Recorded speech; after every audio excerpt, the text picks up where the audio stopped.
Oh, sunny Italy, the wonderful Dolomites bathed in sunshine. A skier's paradise, plain and simple. Ah, spend your winter break there. Whether for sport or with the family, leave those forever overcast hills behind and dive into these gorgeous landscapes. Ah, sun-drenched slopes. But what if your wallet's empty? It's far, it's expensive, who can afford it? By plane? Well, flying for free is tough. By bike? Maybe, but that's probably beyond my strength, even if they say it's healthy. Alright, let me explain. Here are my tricks for a cheap stay in a ski paradise. As our model destination, let's take the Dolomites, around the Sella Ronda, during the Christmas holiday period. I've been there, I've seen it, I will tell you about it. First, a quick intro, what even is Sella Ronda? If by some miracle someone doesn't know. So, Sella Ronda is a ski circuit in the heart of the Dolomites. Quite possibly the most beautiful mountains in the world. A lot of people say that, and you know what? I believe them. You can ski in either direction. Clockwise is the orange Sella Ronda, the other way is green. It's a one-of-a-kind ski experience. And the mountains all around us are simply stunning. But this area isn't just Sella Ronda, there are loads of resorts here. Many are connected and everything works on a single lift pass. One pass covers it all, and to explore everything you would need years. Suffice it to say, in total it's 1,200 kilometers of runs. If we want to keep it economical, the choice almost always comes down to the car. Better a bigger one than a smaller one, you will have to load it up. What should go in? A bunch of ski setups, not sure it's better, but it's definitely cheaper. To buy used sets, it will cost less than 1 week of renting. And a stash of food. I know, eating at all-inclusive hotels is nice, and even better in slopeside restaurants. But the cheap option pretty much rules that out. It will end up being 1, maybe 2 sit-down meals, lunch on the mountain, and maybe a coffee, like when you need to warm up. We go for a so-called meal prep, or just home-cooked food in containers. Sure, you can buy it at your local shop, but it's tastier, healthier, and sometimes even a bit cheaper. To make it yourself. Stews, casseroles, whatever comes to mind. It's a fair bit of work, but at least we won't poison ourselves with too many chemicals. And for the older folks, it brings back those student days memories. For comfort and for the budget, the key thing is choosing the right place to stay. These days, the easiest way is to use one of the accommodation booking sites, where it can be reasonably cheap and still decent. But I'm afraid it won't be a luxury hotel right by the slope. The cheapest options are apartments and small flats. The bigger, the better. It's definitely better to rent one big apartment for 2 families than 2 smaller ones. It's much cheaper. Forget prepared breakfasts, ski lifts a few dozen meters from the bed, and look for a place further from the slopes, so you can drive to ski each day. How far is personal preference? 20 minutes won't hurt anyone. Maybe 40 minutes to an hour is still doable too. When picking a place, it's worth checking a few more things. Since we'll be driving anyway, we can base ourselves between different resorts. That way, during a week-long stay, we can ski somewhere different every day, turning the minus into a plus.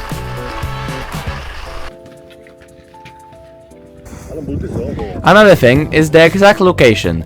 There are many offers with beautiful cabins on high meadows and great views. That can be a good idea. But remember, if it dumps snow, you might get cut off completely. A much safer option is down on the valley floor, by the main road. As I said, that's what we did. Here's our small booked little chalet.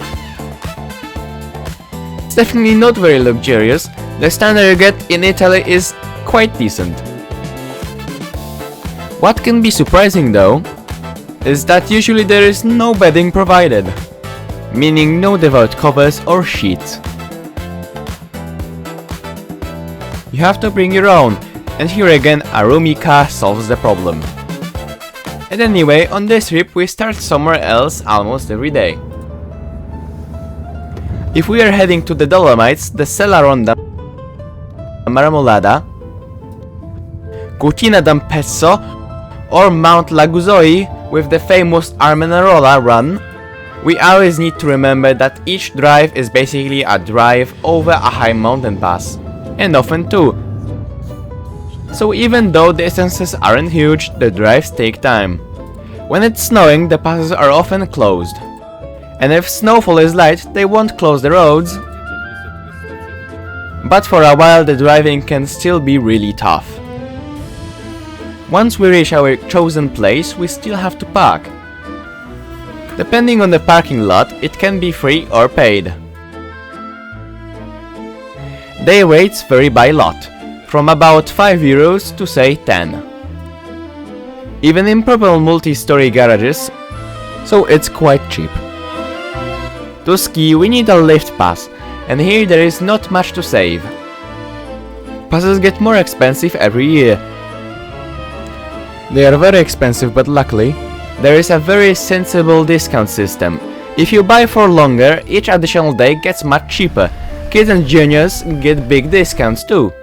And if we buy a Dolomiti Super Ski Pass at least 2 days in advance, we'll get 20 euros off.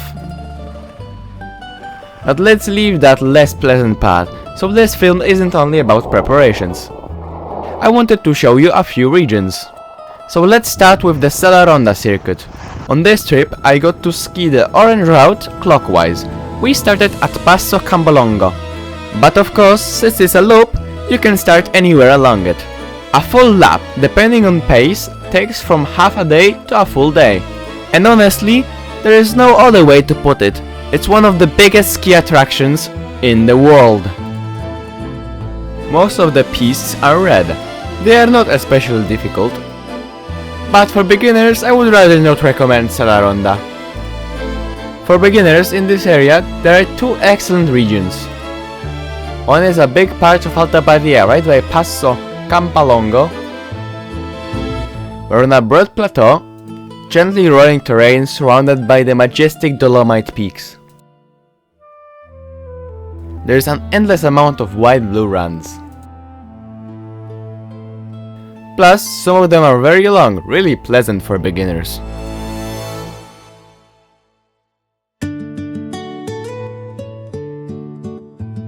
There is also a part of the resort off to the side of the Sella Ronda, near the village of Colfosco,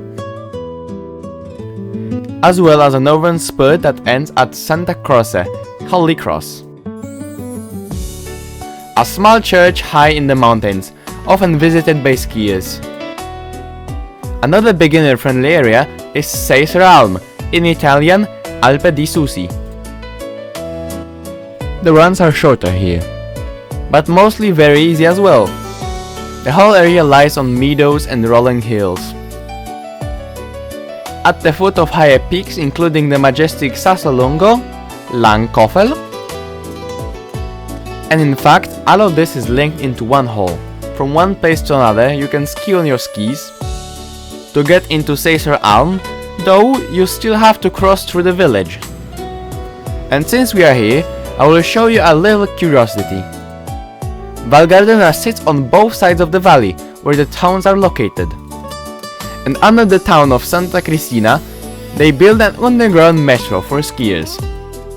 Because there wasn't really room for another lift, and it would have spoiled the view. So you can now ride our 1.2 kilometer underground funicular. You have to admit that infrastructure is impressive. But let's get back to Sella Ronda. It runs through terrain belonging to 4 resorts. But if you have a Dolomiti Super Ski Pass, you might not even notice the transitions. So, we started from Alta Badia, we skied through Araba and Val di Fassa, Now we are continuing through Val Gardena, though not through the path with the underground metro. We do cross the street in Selva and then we keep going back toward Alta Badia. We pass through a big chunk of it to finally reach our starting point again, Passo Campalongo, which, taken at a relaxed pace, fills an entire ski day. Since we were just in Val Gardena, in the section beyond the metro, I should mention that from the famous peak Civetta, two very long runs drop down into the valley. One is over 5 kilometers long with a 1000 meters vertical drop. It takes you down to that underground station via the area of the small peak called Razor. That's a serious descent. But from the other side of Civetta, largely alongside an impressive gondola, carrying dozens of people at once, runs one of the Dolomites' most famous descents. It's the legendary La Longa. Brochures say it's over 10 kilometers long. But in reality it's not that much, more like 7, maybe 8. And still, it's very long and very scenic. In its lower part it runs through a gorge, and you can admire, for example, a beautiful frozen waterfall. From the bottom of this run you can get over to Seiser Alm, but there is no metro here. Just a few conveyor belts and moving walkways. And finally a short walk through the village. But La Longa isn't the longest nor the biggest descent in the area. That crown, both for length and for vertical drop over 1,000 and 1,800 meters, goes to the run from the highest peak of the Dolomites, Marmolada. Strategically choosing our accommodation lets us get here first thing in the morning, which is crucial because only then can you ski this run on an almost untouched slope. To the top of Marmolada we are 3 gondolas, meaning 3 sections with 2 intermediate stations. They are similar to the ones going up to Civetta. They take a big group at once, packed like sardines.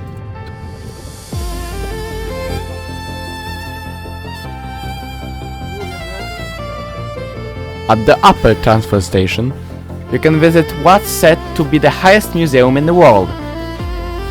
The Museo della Grande Guerra, the Great War, as Italians call World War I, whose front line ran through the Dolomites for years. The museum is modest, but the view through the window is insane.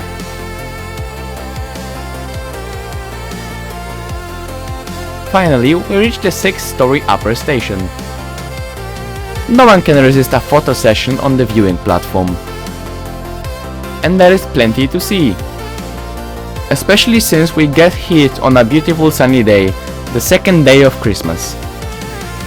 Everyone's taking selfies. But time aside, we want the slope in good condition. And more gondolas full of skiers are already arriving. The run is red, even steep in places, but nothing extreme. What it is, though, is very long, and because it's so famous, it draws huge crowds. Some people struggle here a lot, and by afternoon the moguls get nasty. Since we came up in the second cabin, we had perfect conditions. The descent is truly impressive. Honestly, this one run alone would be reason enough to come here. You just have to be here early.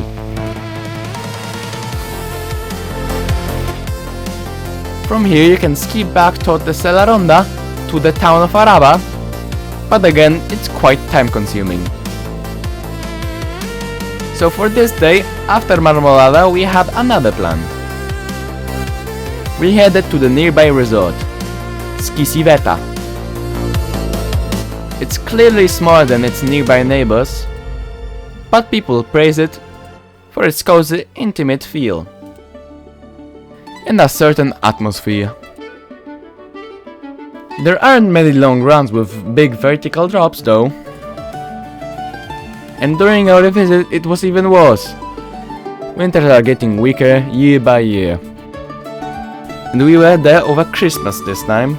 Snow was especially scarce, so almost nowhere could you ski all the way to the bottom. We explored the higher up pistas instead. I would say it's a great resort for beginners, but maybe not entirely. Some of the runs are excellent, but the connecting routes are troublesome. Some are scraped out and fairly hard, and others are unbearably flat and simply boring. We also planned a visit to the Lagazuoi area and to Cortina d'Ampezzo. Unfortunately, the lack of snow beat us. Two key runs, including the Armentarola, still weren't open over Christmas because of the snow shortage.